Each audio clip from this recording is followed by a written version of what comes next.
Good afternoon and welcome to this edition of Border Report Live. My name is Rudy Mireles and I am your host here in Harlingen, Texas in the Rio Grande Valley of deep South Texas. Got a lot to talk about today in just a few minutes. Our South Texas correspondent Sandra Sanchez is going to be joining us to talk about a couple different things happening down here in her area of responsibility. But first, let's go ahead and take a look at what's making news across the border. Starting with a federal judge in Chicago seems to be getting more upset with federal agents taking part in immigration raids. We told you about Judge Sarah Ellis yesterday, and on Monday she did say that the top Border Patrol agent in the ongoing immigration crackdown in Chicago area must sit down to answer questions about agents' use of force during those operations.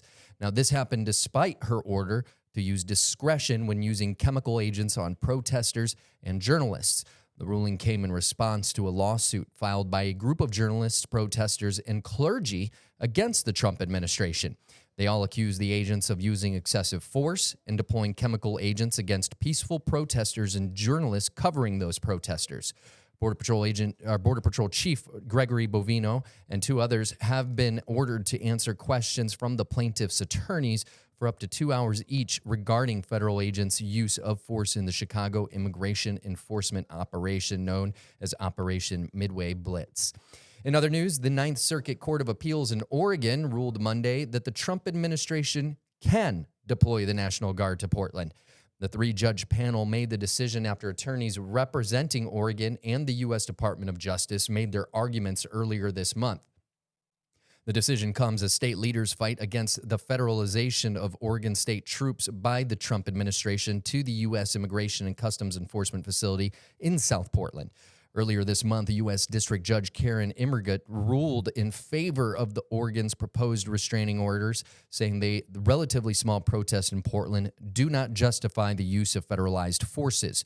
She also said allowing the deployment could harm Oregon's state sovereignty. However, that case was appealed by the Trump administration. Also happening, Homeland Security Secretary Kristi Noem defended a contract to spend more than $170 million on new jets for the U.S. Coast Guard, including one that she's going to use for her travel. Democratic lawmakers are criticizing the Homeland Security Secretary for entering into a contract to build the jets amid the government shutdown. Noem said the funding was previously appropriated in the so-called Big Beautiful Bill. The funding for the jets came from a last-minute line item inserted into congressional appropriations back in May. Two Democratic lawmakers sent Noem a letter wanting more information about the jets.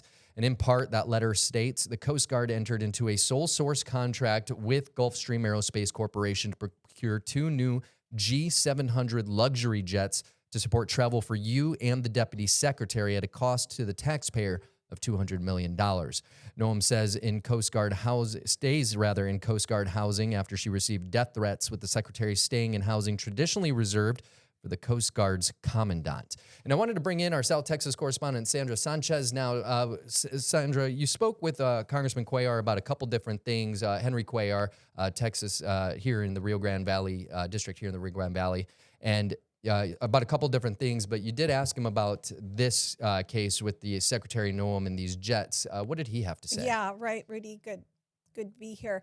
Today I spoke to Congressman Cuellar. Now, he was at one point chairman of the House Appropriations Homeland Security Committee. He is a senior member now. He's not, he was a ranking member before, and he said today that they are going to be looking into the costs of, it's expected to be $170 million for the one Gulfstream and up to $200 million for the other airplane that will be used by the Coast Guard. As you know, the Coast Guard got $25 billion in the Big Beautiful Bill for its budget for fiscal year 2026. That's the most ever. That agency Kristi Noem has really been increasing the profile of that agency, saying it's necessary to defend the southern border. You know, speaking of that, you were the only journalist that got to tag along with Coast Guard today. I mean, we've talked about you going out there before, but they had a new operation spinning up today. Can you tell us a little bit about that? Yeah, actually, they didn't let me tag along. I just invited myself. I was,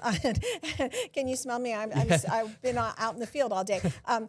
Standing there with my camera. We actually have some wonderful video that I shot today. So this is Operation River Wall. Yesterday, Nome last evening announced that they are going to surge 100 Coast Guard boats to begin with, and hundreds of personnel along the Rio Grande, in the Rio Grande Valley, 250 miles of it. Look, I saw 7 boats there. Now, there is one Border Patrol boat there. As you know, Coast Guard is part of the Department of Homeland Security as well, with Border Patrol and Customs and Border Protection. And I did get permission to be on that ridge there overlooking. This is the only dock. It's in Mission, Texas. And I kind of knew that that's where they would be launching these boats. And I got lucky and saw several of them. At one point, I did ask Coast Guard official, is this part of Operation Riverwall? They did respond, yes, ma'am. But, other than that, they wouldn't stand and pose for the camera. But you can just, can I use the word flotilla? They're just coming and coming, right? I know you were in the military, Rudy. I wasn't. But there's Border Patrol. They also had some DHS officials who were coming to examine the area, I was told, to look at what, and I'm suspecting it has to do with this Operation River Wall. Let me tell you, Secretary Nome said that the men and women of the U.S. Coast Guard are experts at defending America's maritime border. She said that Coast Guard Force Rio Grande and Operation River Wall will be a force multiplier in defending against illegal immigration. She also said in a statement, it's really important to stop drugs from coming. Right there, you can see Mexico is on the right. Mm-hmm. I'm standing just across. This is Mission, Texas, and they were just lining up boat after boat after boat, passing weapons and people walking through to get to the pier. They were actually bringing in 2 more Coast Guard boats when I left. And, this section of the Rio Grande goes to a dam, Ansel Dewis area, Ansel Dewis Park. There's a dam there, and then Falcon Dam. This is really the only place to launch in between. Now, they said 260 miles. It is 250 miles in Hidalgo and Cameron County, so it could be that either they made a mathematical error and said 260 instead of 250, or they're including 10 miles in Starr County, which very well might be. Rio Grande City is an area where a lot of drugs come through. The I was going to say, it seems like that would take you almost to Rio Grande City, Roma area if you included those extra 10 miles. Yeah. There. So I'm wondering if that isn't some of what it is. But like you mentioned, we rode with the Coast Guard just a couple months ago with a photographer here at KVEO. This is the Chimney Hills Park area that come down and, they just launch into the water, and we watched all the people on the Mexican side waving at the Coast Guard. The U.S. side was very empty. And once again, this huge launch in the water is happening at a time when the numbers are very low. Yeah. I think the video kind of froze there a little bit. There we go. It's okay. Moving, yeah. But they're saying that this is necessary and that they have the funds. And let me ask you, you said it was, they said 260, could be 250, somewhere in between, we'll call it 255. How many boats exactly are there going to, did they say how many they're planning to launch? Yeah, they're going to start with 100 Coast Guard boats and hundreds of personnel. Used to be, we didn't really even know the Coast Guard was on the Rio Grande. Mm-hmm. That was kind of a surprise. Yeah. A few months ago, I ran into them. They were testing some new equipment, and then that's how we got with the ride-along, and, then we had a fly-along with them. Like I said, they're really raising the profile of this agency, and Nome especially is, saying that they can do so much to protect the maritime borders, and they have such experience, and, this agency falls under her direction. So, what's interesting about this is if you do the math, 100 boats, 250 miles, that's 2.5 miles of an area of responsibility for each boat. They're talking about bringing more boats, but that's not counting the Border Patrol boats that are already out there on the water going back and forth. I know down here in Brownsville, we've seen them, and obviously up by Rio Grande City and here at this boat launch, as you mentioned. So what you're looking at right there, the boat closest to Mexico is a Border Patrol boat. The other ones are Coast Guard boats. So they're kind of intermixed. They work together. We knew that. So yeah, exactly. Yeah, that's a lot of coverage. It also kind of makes you wonder why, regardless of which side of all this enforcement you're on, it also makes you kind of wonder, why is this the first time we're actually kind of, seeing this increase in mission? These guys, as you said, these folks rather, they are specialists at protecting the water, protecting our coasts. When you rode along with Coast Guard, what kind of, mission exactly did they say they were doing? Because we know Border Patrol's out there, obviously, as a deterrent factor, but they're doing a lot of rescues as well, those high water rescues when people get swept away. Is the Coast Guard kind of going to do that, or are they going to focus on enforcement? Yeah, no, absolutely. Rescues are certainly part of it. Every one of them is highly trained and qualified to help anyone on the water. But they're also I want to compare it to the National Guard on land, the eyes and the ears, and they convey information. They're additional boots in the field for the Border Patrol. Well, on the water, that's what I see the Coast Guard as. Now, obviously they got this huge infusion of monies, and NOAA has high plans for this agency, and this is just today. This is obvious. I have never seen so many boats on the Rio Grande. So you're just seeing it. The video's a little raw, but we just got back with it. And so, this is definitely something that we will be watching. And I didn't see any arrests, don't see anybody else. Those people on the land, they're actually DHS officials who came to watch this. Yeah, from a militarization perspective, I think the question that needs to be asked now, are these people going to be down here permanently, or are they just kind of down here on a temporary duty order? I know a lot of the folks, we have a small station on South Padre Island, a small Coast Guard station there, but I know a lot of these folks are probably coming from like the Corpus Christi area, no? Actually, the crew we rode with came from New Orleans. Oh, wow. And Houston. So, I don't know if they're restationing people, moving them here, but I think we're talking 100 boats. Each boat has several people, to launch it, to ride on it. So we are talking about a big force of people. Yeah, because if that is a temporary deployment, like we've seen these troops coming in, and I just wanted to add a little context to this from my experience, that's an operational tempo that is hard to keep up, especially when you're not used to deploying in these situations on a consistent basis. Not to take away from what the Coast Guard does, obviously, but it is difficult to do. While you're sending folks downrange, wherever that may be, either to the Rio Grande or to in Iraq or in Afghanistan, you still got to have people back at home maintaining the day-to-day, still keeping up with the training, make sure everyone's doing their their PowerPoint presentations and all of that as well. So it'll be interesting to see what comes from this. Who knows? Maybe the Rio Grande Valley will see an expansion of the Coast Guard station down here. And they're redoing the Coast Guard station out on South Padre Island. They're revamping that. One other thing to kind of add to this story today, when I spoke to Congressman Cuellar, we know that the Coast Guard are being paid. They were part of the military that were also, money was set aside for them. But what I learned today was the $10 billion also include Border Patrol, paying Border Patrol agents, Customs and Border Protection officers, ICE agents, law enforcement personnel, but not support staff. So, we've been thinking that on these people working the lines, aside from Coast Guard and military, were not being paid. But today he said, no, they are being paid. And he said, as they rightly should. We can see they're visibly working here. So just some more information as we follow the shutdown, as it is tied for second longest in history and U.S. history. And, we do know that we do have, and perhaps this is a reason that they're using a lot of Coast Guard, because we know that they're getting paid.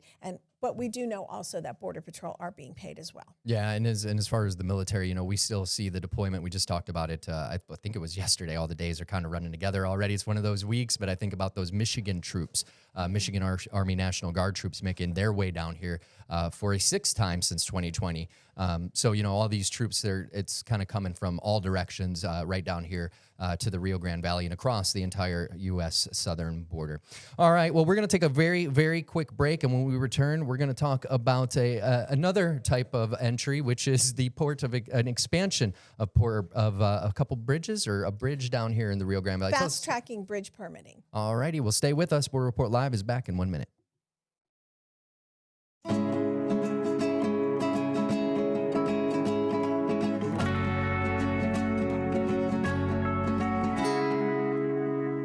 And welcome back to this edition of Border Report Live. My name is Rudy Mideles. I'm your host here in Harlingen, Texas, and joining me right now, Sandra Sanchez, our South Texas correspondent.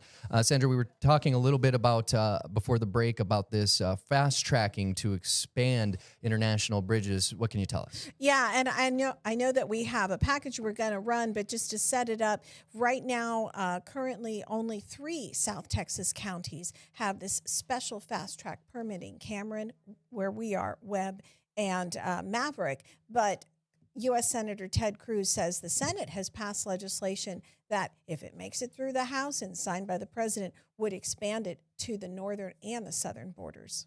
A provision tucked into the National Defense Authorization Act in 2023 allowed new international bridges with Mexico to be quickly built or expanded in 3 South Texas border counties. That special fast-track rule has resulted in 7 new international bridge projects started in Maverick, Webb, and Cameron counties.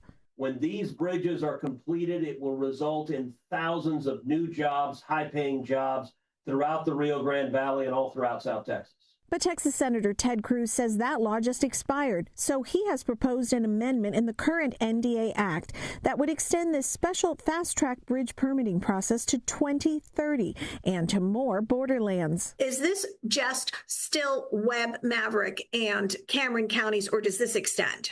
This extends more broadly to international bridges. It extends to international bridges both at the Mexico border and the Canadian border. And so it takes the principle that we applied in Texas that specified the 4 bridges in Laredo, Eagle Pass, and Brownsville, and extends it to the entirety of the border. The measure passed the Senate last week, but the House of Representatives has a different version. Cruz says he hopes both chambers will agree to the importance of increasing trade, like in 2023 when he worked with Democrats to pass it. Every year, the United States does roughly $800 billion worth of trade and commerce with the nation of Mexico. South Texas, an enormous number of jobs depend upon robust trade and commerce going across those bridges. If passed, it would allow presidential permits to be issued before all environmental studies are completed. If environmental concerns are raised, Cruz says they must be addressed before the bridges are built. So you see that, it is expected that some form of this will pass. I don't think they're going to let this drop, although it has expired technically.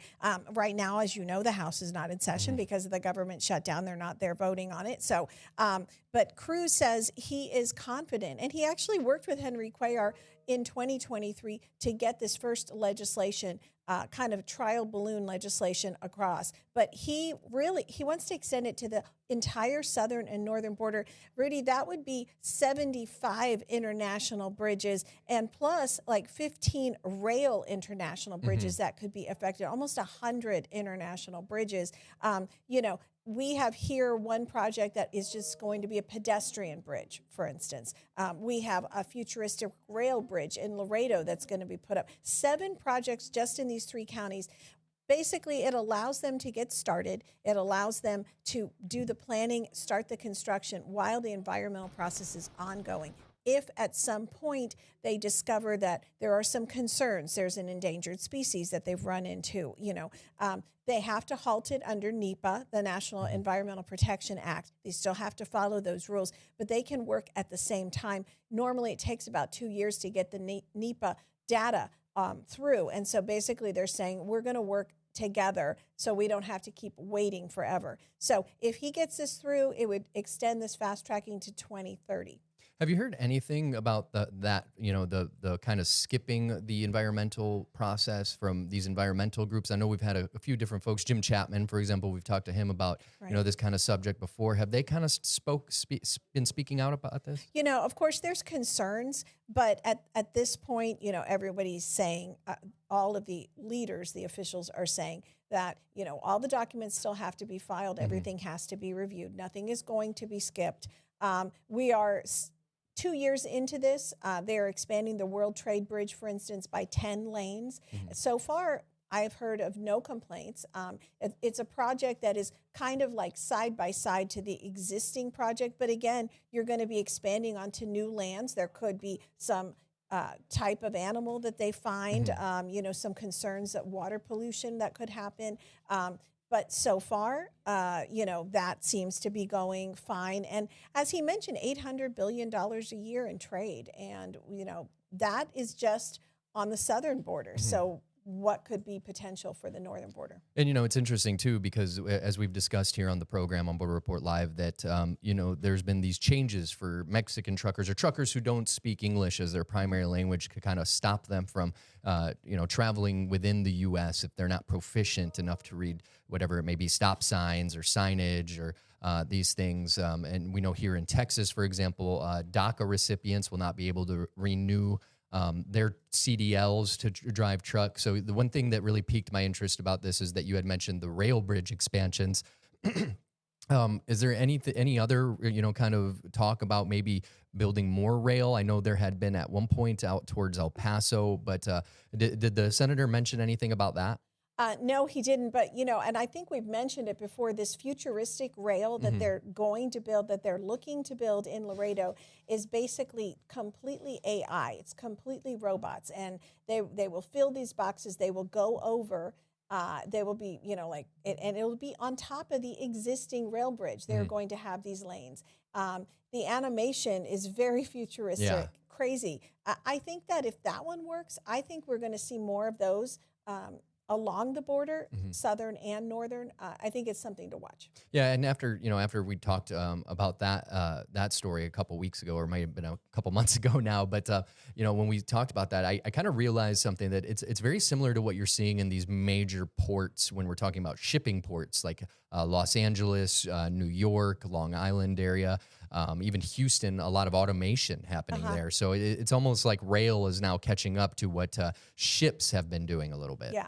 Absolutely. Yeah, so interesting stuff there. Well, we're going to take a very quick break, and we have a couple more things to talk about when we come back. So stay with us. Border Report Live is back in 1 minute.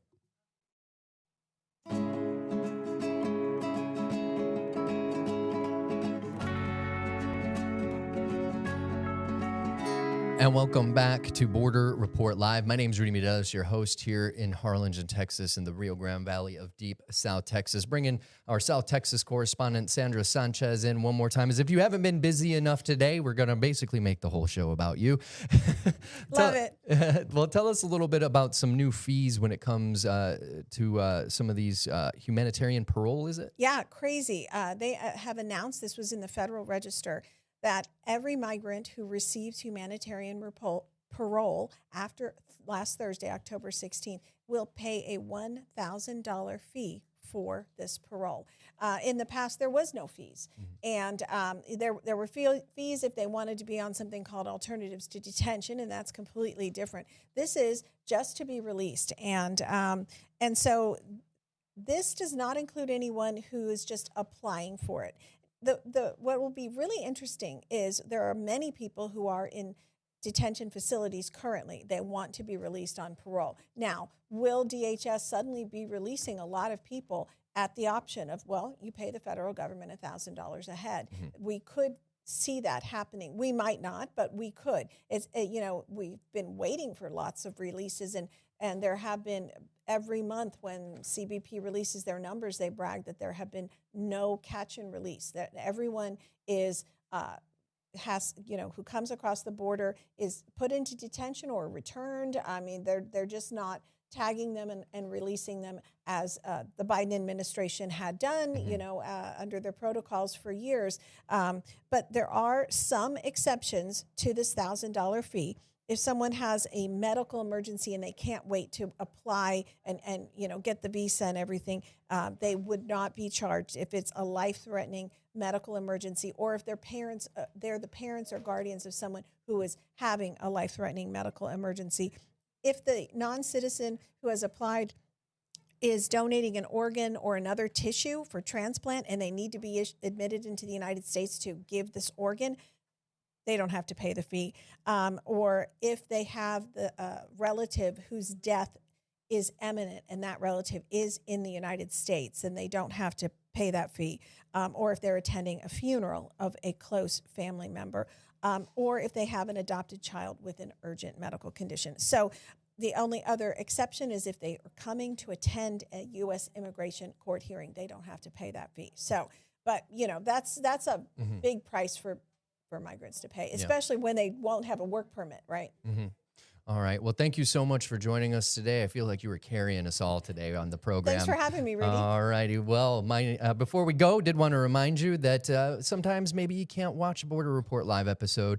Well, that's all right, because you can stay informed on the stories shaping the U.S.-Mexico border while you're on your commute home, while you're walking the dog, maybe you're out back, maybe you're getting a workout in, because Border Report Live now brings you real-time updates, expert insights, and voices from both sides of the border in podcast form. You can get it on Apple Podcasts, the iHeartRadio app, Spotify, as well as YouTube. So make sure to go on one of those 4 apps there at the bottom of your screen, download it, and like and subscribe to the Border Report Live podcast. For Sandra Sanchez, my name is Rudy Mideles. Have a great day.